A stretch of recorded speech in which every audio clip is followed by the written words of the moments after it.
Hello students, ई पाठशाला के channel में आप सभी का स्वागत है। मैं अंजनी आज आप लोग क्लास 6 का चैप्टर 6 पढ़ाऊंगी। हमारे चैप्टर 6 का नाम है न्यू क्वेश्चंस एंड आइडियाज़, जिसका हिंदी का मतलब है नए प्रश्न नए विचार। यानी कि उस टाइम पे एक छोटा सा डेफिनेशन टाइप का मैं बताती हूँ आप लोगों को कि उस टाइम पे लोग ऐसे जानना चाहते थे कि आखिर उनकी लाइफ कैसी है और ऐसी क्यों है। न्यू क्वेश्चंस उनके माइंड में ऐसे आ रहे थे, तो उस चीज़ का आंसर ढूंढना चाहते थे वो। ठीक है, तो इस बारे में हम इस चैप्टर में पढ़ेंगे। तो सबसे पहले एक छोटी सी स्टोरी है, मैं वो आप लोग को बता देती हूँ। इसमें एक छोटी सी लड़की है अंगा, वो एक स्कूल ट्रिप पे जा रही है। तब उसकी मम्मी उसे स्टेशन तक छोड़ने आती है, और वो कहाँ की रहने वाली, पुणे, जो कहाँ है, महाराष्ट्र में। रात का टाइम है, वहाँ पे वो उसे स्टेशन पे छोड़ने आई है। पुणे से उसे बनारस जाना है। तो उसकी मम्मी उसको टीचर को बोलती है कि आप लोग इन बच्चों को बुद्ध के बारे में ज़रूर बताना और सारनाथ लेके जाना। ठीक है, अभी आप लोगों को पता चलेगा कि बुद्ध और सारनाथ कैसे एक दूसरे से रिलेटेड है।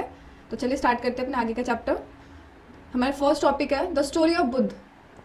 आई होप कि आप लोगों ने बुद्ध का नाम तो सुना ही होगा।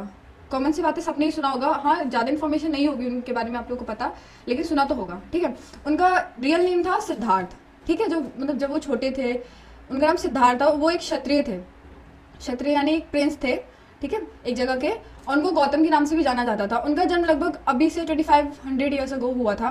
ठीक है, और उस टाइम पे हमने भी जैसे लास्ट चैप्टर में पढ़ा था कि उस टाइम पे लाइफ में काफ़ी कुछ चेंजेस आ रहे थे। ठीक है, नए नए सिटीज़ बन रहे थे, महाजनपद आ रहे थे, और जो महाजनपद थी वो बहुत ज़्यादा पावरफुल हो रही थी। गाँव में काफ़ी चेंजेस हो रहे थे उनके कल्चर में, यहाँ तक कि क्रॉप्स वगैरह में, हर चीज़ में, मतलब फार्मिंग वगैरह में, हर चीज़ में चेंजेस आते जा रहे थे। ठीक है, तो उस टाइम पे क्या है, बुद्ध क्या जानना चाहते थे, they also wanted to try and find out the true meaning of life. यानी कि जो उनकी लाइफ है उसका रियल मतलब क्या है, उस बारे में वो जानना चाहते हैं। ठीक है, और उस चीज़ को जानने के लिए उन्होंने काफ़ी ज़्यादा, क्या बोलते हैं, मेडिटेशन तब टाइप की, ठीक है, वो की। उन्होंने काफ़ी ज्ञान प्राप्त किया। वो एक, मैं बताती हूँ, देखो, वो एक छोटे से गण से बिलोंग करते थे। ठीक है, और उनके गण का नाम क्या था, सक्यागना। ठीक है, अभी मैंने बता दिया आपको, वो क्षत्रिय थे यानी कि प्रिंस थे। उन्होंने बहुत कम उम्र में ही अपना घर वगैरह जो भी इनको कंफर्ट, मतलब इतना तो सोच सकते हो कि अगर वो प्रिंस है, नहीं राजकुमार है या राजा है कहीं के, तो उनका लाइफ कितना कंफर्टेबल होगा, कितना वो शान और शौकत बोलते हैं ना, उस टाइप का होगा, है ना। तो उन्होंने सब कुछ छोड़ दिया, अपनी पूरी फैमिली, घर वगैरह सब कुछ छोड़ के इस खोज में निकल गए अपने नॉलेज के लिए, कि मतलब उनकी जो शिक्षा प्राप्त करनी थी, उनको ये जानना था कि भी हमारी लाइफ का रियल मतलब है क्या। ठीक है, इस चीज़ को जानने के लिए वो अपना घर वगैरह छोड़ के चले गए। काफ़ी सालों तक वो एक जगह से दूसरी जगह घूमते रहे। ठीक है, डिस्कशन किया इन सब, मतलब इस चीज़ों के बारे में दूसरे से पूछा, ज्ञान प्राप्त किया इन सब चीज़ों से। ठीक है, उन्होंने मेडिटेशन किया, और मेडिटेशन कहाँ पे किया, एक पीपल के पेड़ के नीचे बैठ के। और वो पेड़ कहाँ है, बोध गया। आप लोगों को पता है बोध गया कहाँ है, बिहार में। ठीक है, उसके बाद काफ़ी साल तक मेडिटेशन करने के बाद उन्होंने अपनी शिक्षा प्राप्त कर ली। ठीक है, एनलाइटमेंट का क्या मतलब होता है, शिक्षा प्राप्त करना। ठीक है, शिक्षित जो होते हैं ना, उस टाइप के। ठीक है, जैसे मतलब कि जो जानना चाहते थे वो उन्होंने वो जान लिया। जब उन्होंने सब कुछ जान लिया, ज्ञान प्राप्त कर लिया, एक तरीके से एक वो महान पुरुष टाइप होते हैं ना, वो बन गए, तो उनको लोगों ने किस नाम से बोलने लगे, बुद्धा। अभी हमने पढ़ा कि उनका रियल नेम क्या था, सिद्धार्थ। ठीक है, और गौतम के नाम से भी उनको जानते थे। जब उन्होंने अपना ज्ञान वगैरह प्राप्त कर लिया तो उनको बुद्धा के नाम से जाना गया। और एक और नाम था क्या, विश्वन, यानी कि विश्वन यानी बुद्धिमान।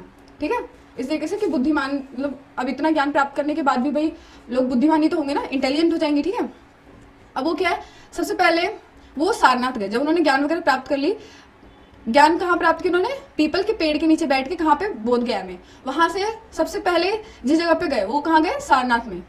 अभी जो मैंने बताया था पर छोटी सी स्टोरी थी कि उस बच्चे की मम्मी ने उस टीचर को बोला कि आप लोग उनको बुद्ध के बारे में बताना और सारनाथ लेके जाना। ठीक है, तो ये सारनाथ कहाँ है, बनारस में। और सारनाथ किस लिए जरूरी था, क्योंकि वहाँ पे उन्होंने फर्स्ट टाइम टीच किया था, यानी लोगों को बताया था या पढ़ाया था। ठीक है, अपनी जो भी उन्होंने ज्ञान की प्राप्ति की थी ना, उस बारे में लोगों को बताया था। एक जगह से दूसरी जगह वो ट्रैवल करते रहे पूरी लाइफ।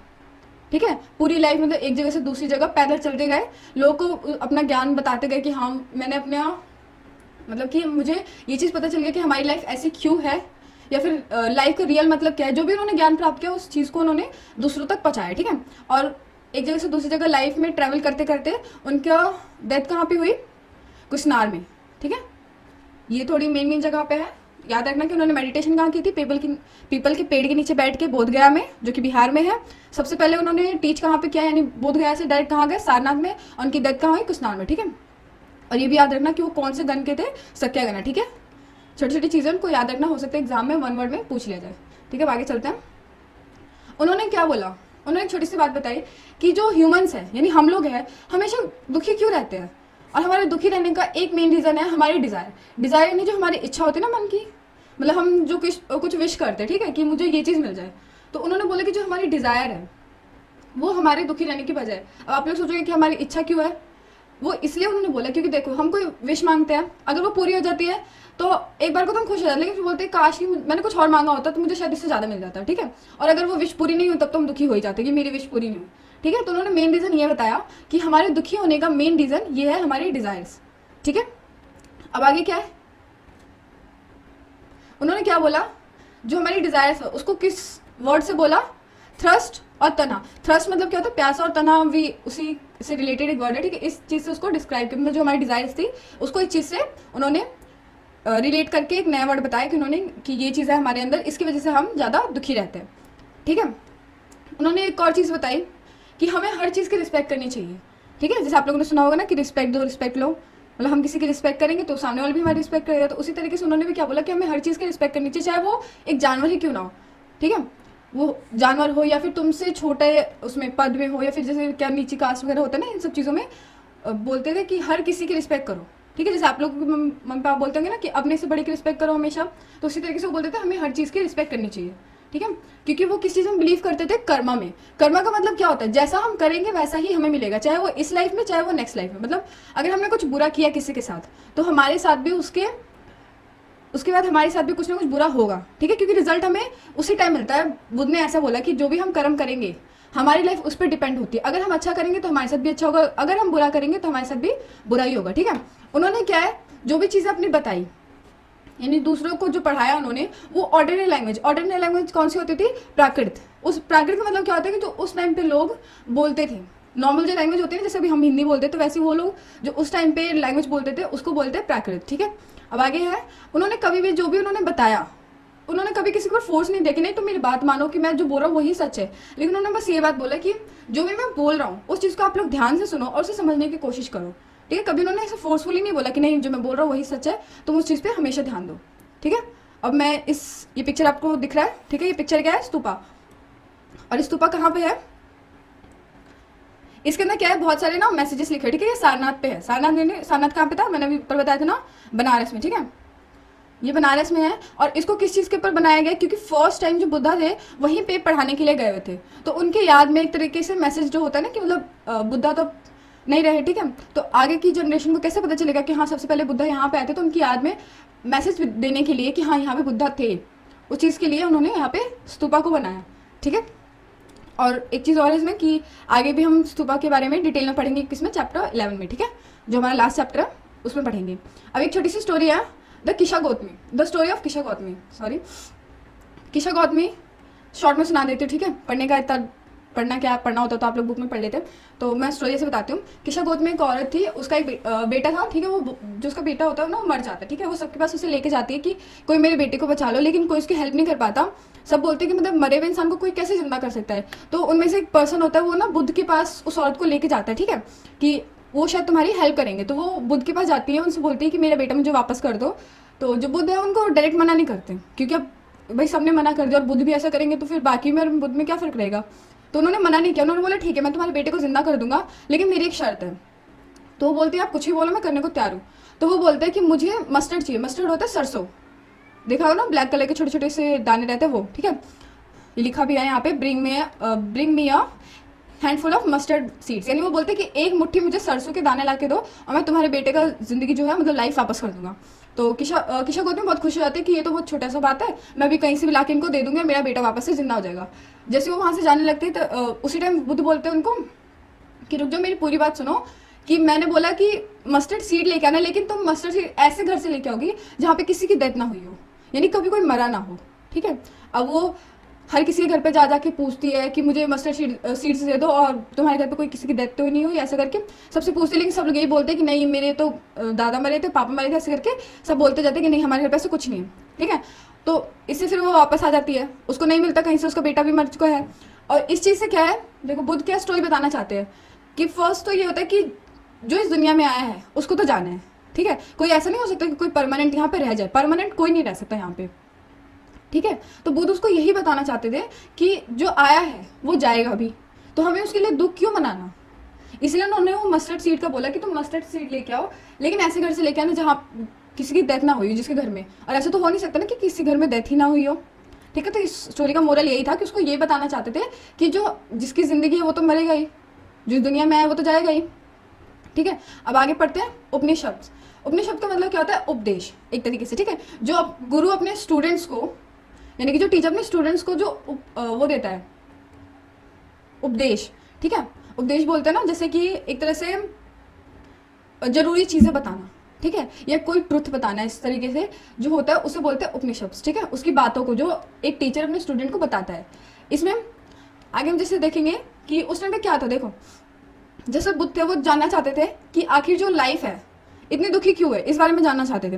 तो वैसे और भी लोग थे जो बहुत कुछ जानना चाहते थे, बहुत सारे डिफिकल्ट क्वेश्चंस उनके मन में भी थे कि आखिर ऐसा क्यों है, किस लिए है, इस बारे में। तो कुछ लोग थे क्या जानना चाहते थे कि मरने के बाद क्या होता है, ठीक है, कि जब इंसान मर जाता है तो उसके बाद क्या होता है उसके साथ, ये चीज़ जानना चाहते थे कि, और ये बोलना, और एक और चीज़ था सेक्रीफाइसेस जो मैंने लास्ट चैप्टर में बताया था। सेक्रीफाइस क्या होता है? बलि वगैरह देना, जो मैंने पढ़ाया था ना उसमें कि महाजनपद में जो राजा होते थे वो क्या करते थे, एक हवन टाइप का करवाते थे, और उसके अंदर ना अपनी जो मनपसंद चीज़ें होती है या फिर महंगी चीज़ें जो होती है जिसमें जानवर वगैरह, ये सब चीज़ें भी उनके आग के अंदर डाल दी जाती है, ये सोच के कि मतलब मैं अगर इसके अंदर ये डालूंगा तो जो मेरे भगवान होंगे वो मुझसे खुश जाएंगे और मेरी जो विश होगी उसे पूरा कर देंगे, ठीक है। तो वो लोग जानना चाहते थे कि आखिर जो ये सेक्रीफाइस करते ये सब चीज़ें क्यों करते, ठीक है, मतलब ये कहाँ से आई आखिर, ये सब चीज़ें जानना चाहते थे। और एक और चीज़ कि इस पूरी यूनिवर्स में कुछ परमानेंट है या नहीं, जैसे हम है ह्यूमन से, ठीक है, हम भी परमानेंट नहीं, क्योंकि भाई हमारा बर्थ हुआ तो डेथ भी हमारी परमानेंट है, होना तो पक्का ही है, ठीक है। तो वैसे वो बोलना चाहते हैं कि जो इस दुनिया में है कि ऐसा कुछ हो सकता है कि हाँ ये चीज़ परमानेंट है, इस बारे में वो जानना चाहते थे, ठीक है। दोनों ने एक चीज़ बोली कि हाँ इस दुनिया में एक चीज़ परमानेंट है, क्या है? आत्मा और सोल, ठीक है। इस बारे में आप लोगों ने भी सुना होगा, सोल, और इसको क्या बोलते हैं? ब्राह्मण, ठीक है, इस नाम से बोलते हैं, ठीक है, यूनिवर्स सोल। उन लोगों ने बोला कि हाँ ये जो चीज़ सोल जो है, हमारी आत्मा है, वो परमानेंट है, वो कभी भी नहीं जा सकती, ठीक है। बहुत सी ऐसी आइडियाज़ थी जो उपनिषद में लिखी गई, और क्या बोलते हैं इसको, जो ये उपनिषद से ये क्या थे, लेटर वैदिक टेक्स्ट, यानी कि वैदिक की जो वैदिक मैंने पढ़ाया था ना, जो हमने वेद पढ़े थे, जो हमने वेद पढ़े थे, क्या क्या वेद थे वो, ऋग्वेद वगैरह हमने पढ़े थे ना, यजुर्वेद समरवेद ये करके। तो इन वेदों के लिखने के बाद उपनिषद को लिखा गया, और उपनिषद का रियल मीनिंग क्या है? अप्रोचिंग एंड सिटिंग नियर, ठीक है, इसका मतलब ये है। अभी छोटी सी स्टोरी है, मैं ये भी बता देती हूँ आप लोग को। द विश वैगर का मतलब क्या है? बुद्धिमान भिखारी। इसमें क्या है, एक भिखारी है, ठीक है, वो ना दो लोग खड़े होते हैं वहाँ पे, क्या नाम है? सोनकर अभी प्राथरिन, ठीक है, ये दो नाम है। ये जो दो लोग हैं ये कौन है? सागाज है, ठीक है, सॉरी, सागाज है। सागाज मतलब क्या होता है? जो ऋषि होते हैं ना उस टाइप के, ठीक है, वो अपनी पूजा कर रहे होते हैं भगवान की। तो वो वहाँ बैठ के वो मतलब अब खाना स्टार्ट करने वाला होता है, वैसे ही वहाँ पे वो बेगर आ जाता है, उनसे फूड के लिए पूछता है कि मतलब मुझे खाना दे दो, एक तरीके से भीख मांगता है, ठीक है। तो वो बोलता है कि जो सागस होते हैं, मतलब कि जो वो ऋषि होते हैं, उनमें से एक बोलता है कि हम तुम्हें कुछ नहीं दे सकते, ठीक है, हम तुम्हें कुछ नहीं दे सकते, मतलब एक तरीके से उस भिखारी को मना कर देते हैं वो। तो जो बेगर है वो उनसे पूछते हैं कि तुम मुझे पहले ये बताओ तुम कौन से भगवान की पूजा करते हो। तो उनमें से जो दूसरा वाला ऋषि होता है वो उसे बोलता है कि हम लोग यूनिवर्स सोल यानी कि जो आत्मा है, जो परमानेंट है, यानी परमात्मा, ठीक है, परमानेंट जो है, हम उसकी पूजा करते हैं। तो वो बोलता है कि ठीक है, तो जो तुम्हारे परमात्मा है कि क्या वो हर जगह पे है? तो वो बोलते हैं कि हाँ वो हर जगह पे है, हर चीज़ में, मतलब कि इस धरती में, पेड़ में, हर चीज़ में है वो, ठीक है। तो वो बोलता है अच्छा ठीक है, तो अगर तुम्हारे परमात्मा हर जगह पे है तो क्या वो तो हो सकता, फिर तो पक्का है कि वो मेरे अंदर भी होंगे। तो वो बोलते हैं कि हाँ सही बात है, तुम्हारे अंदर भी होंगे। तो वो बोलते हैं कि तुम अपने परमात्मा को ऐसे खाने के लिए कैसे मना कर सकते हो, मतलब तुम जिसकी पूजा कर रहे हो तुम उसको मना कर रहे हो खाना देने से, ठीक है। तो वो दोनों बोलते हैं कि हाँ सही बात है कि जो हमारे परमात्मा हो तो तुम्हारे अंदर भी, तो हमें तुम्हें मना नहीं करना चाहिए। तो वो उसे खाना दे देते, ठीक है। और इससे स्टोरी से हमें पता चला कि जो भिखारी था वो कितना बुद्धिमान था, ठीक है। अब आगे चलते हैं। अब इसमें पढ़ेंगे, देखो जो उपनिषद से वो नॉर्मली मैंने बताया था ना अभी कि टीचर जो अपने स्टूडेंट्स को बताता है नॉर्मल डायलॉग फॉर्म्स में, यानी जैसे हम एक दूसरे से बात करते हैं उस फॉर्म में बताता था, उसको उपनिषद कहा गया। उपनिषद नॉर्मली कौन कौन बोलते थे? ब्राह्मण्स या राजा, ठीक है। इसको उपनिषद को बताने वाले जो इसके उपनिषद के जो थिंकर्स थे नॉर्मली या तो ब्राह्मण्स होते थे या राजा। ब्राह्मण मतलब कि आप लोग पता हो पंडित वगैरह जो होते हैं वो, ठीक है, या फिर राजा। इनमें कोई मतलब उस टाइम पे जो थे कोई वुमेन थिंकर नहीं थे, लेकिन आगे चल के वुमेन थिंकर भी आई सामने, उसका नाम क्या था, गार्गी। ठीक है, ये बहुत फेमस थी उस टाइम पे, क्योंकि ये पता है क्या, जो कोर्ट, रॉयल कोर्ट्स होते हैं ना, मतलब राजमहल वगैरह होते हैं ना, वहाँ पे ये डिबेट में हिस्सा लेती थी। डिबेट मतलब आप लोग को पता होगा ना कि कोई एक टॉपिक पर बात चल रही है तो दो लोग एक उसी टॉपिक पे बोलेंगे, एक नेगेटिव में बोलेगा, एक पॉजिटिव में। तो उसी टाइम में जो ये गार्गी थी, ये भी उसमें रॉयल कोर्ट में बोलती थी। ठीक है, और एक और मतलब अब जैसे आप लोगों ने सुना कि ब्राह्मण और राजा की बात हो रही है, तो वहाँ पे कोई नीची कास्ट का तो होगा नहीं, क्योंकि वो अपने इक्वल में तो कभी रहने नहीं देते थे। तो उस टाइम पे भी एक फेमस आया थिंकर जिसका नाम क्या था, सत्यकामा जवेला। ठीक है, इसने अपनी जवेला जो लिखा था सरनेम, वो उसकी वाइफ करे सॉरी, जो उसकी मम्मी थी उसके नाम पे रखा था। और उसकी मम्मी कौन थी, एक नौकरानी थी, यानी स्लेव। ठीक है, स्लेव मतलब समझ में आया ना, नौकरानी थी। ठीक है, तो उसके नाम पे उसने अपना नाम, उसका नाम क्या था, जवेली, और उसने अपना सरनेम क्या रख लिया, जवाला। ठीक है, उसके बेटे ने। वो भी क्या है, जानना चाहता था जो ये रियलिटी, मतलब उस बारे में वो भी जानना चाहता था। उसका टीचर कौन बना, गौतमा। और ये वो गौतमा नहीं है जो हमने सिद्धार्थ के बारे में पढ़ा, ये वो गौतमा नहीं है। ठीक है, कभी कंफ्यूज मत होना, मैं बता देती हूँ। ठीक है, जो उपनिषद वगैरह जो थे उसको फेमस थिंकर्स ने लिखा, और सबसे पहले जिसने लिखा उसका नाम क्या था, शंकराचार्य। ठीक है, अब एक छोटा सा ब्लू बॉक्स है, इसको देख लेते हैं। इसमें है पन्नी द ग्रामर, पन्निनी द ग्रामर, मतलब इसका मतलब क्या है, पन्निनी के वो है, मतलब एक ह्यूमन है। ठीक है, आदमी है पन्निनी। उसने क्या किया, संस्कृत की ग्रामर खोज के निकाली। जैसे हम हिंदी में पढ़ते हैं ना, वर्ण हो गया, उपसर्ग, स्वर्ग, ये सब चीज़ें होती हैं ना, तो वैसे ही पन्निनी जो था उसने संस्कृत की ग्रामर ढूंढ के निकाली थी। ठीक है, बहुत, क्योंकि ग्रामर को पढ़ना भी इतना आसान नहीं होता ना, तो उसने इन सब चीज़ों को ढूंढ के निकाला था। लगभग कब निकाला था, मतलब उसका टाइम पीरियड क्या था, लगभग 3000 ईयर्स अगो, मतलब इतने साल पुरानी बात चल रही है। ठीक है, तो इस वीडियो में हमारे इतना ही। अब आपसे मिलेंगे हम अपनी नेक्स्ट वीडियो में, आगे के पार्ट को कवर करेंगे। Thank you so much.